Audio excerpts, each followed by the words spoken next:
Karyawan toko ya yang ditunjuk-tunjuk dia itu melawan itu sudah wajar. Kalau dia menegur siapapun konsumennya, siapapun yang mau belanja di toko itu, ya wajib ditegur oleh karyawan toko. Ya kalau saya bosnya, saya tidak bakalan pecat karyawan saya yang ada di toko. Nah, toko seperti toko milik pribadi. Nah, atau ya disewa oleh pemilik bisnis yang memiliki karyawan di situ. Mereka kan wajib melindungi tokoh itu sendiri. Nah, mereka dapat menentukan, karyawan itu sendiri juga dapat menentukan ya apa yang diizinkan atau yang tidak diizinkan. Nah, kan? Mereka itu punya hak menentukan apa yang diizinkan dan tidak diizinkan. Apalagi disorot dengan kamera. Ya. Kita tidak bisa ngatur wajah orang. Mau wajah orang cemberut, mau atau gimana di hadapan kita. Kalau kita tidak suka belanja di situ, ya udah kita cabut, cari tempat lain. Kalau kita tidak suka sama orangnya, ya udah tidak usah tanya orangnya. Cari tempat lain. Kan begitu konsepnya. Memang ya setiap karyawan ya dituntut harus ramah tamah.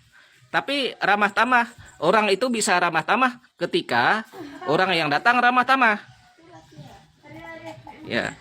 Kalau orang yang datang tidak ramah tamah, ya, tidak menunjukkan etikat baik, tentu karyawan juga cemberut atau melawan.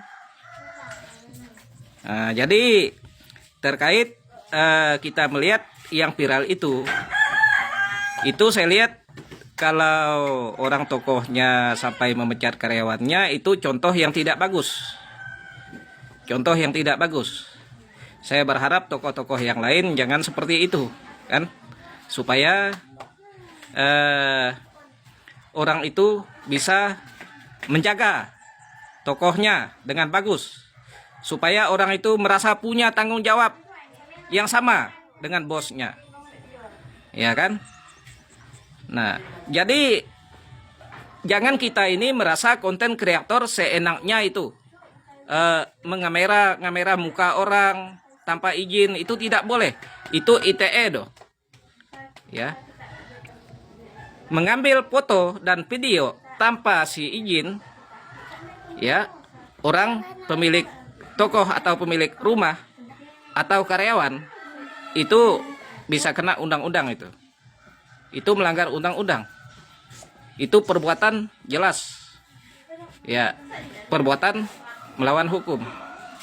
Karena dia bertindak sewenang-wenang mengamera tanpa izin yang berhak. Misalnya orang masuk toko saya, dia tidak izin dengan karyawan saya untuk ngambil kamera-kamera, untuk ngambil video-video.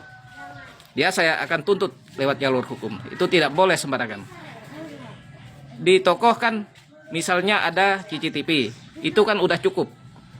Tidak perlu di kamera-kamera, apalagi dibuat konten yang membuat ricuh banyak orang. Saya rasa cukup itu. Terima kasih. Adil Catalino, Bacuramin Kasaruga, Basengat Kajubata. Arus. Salam dari Kalimantan Barat.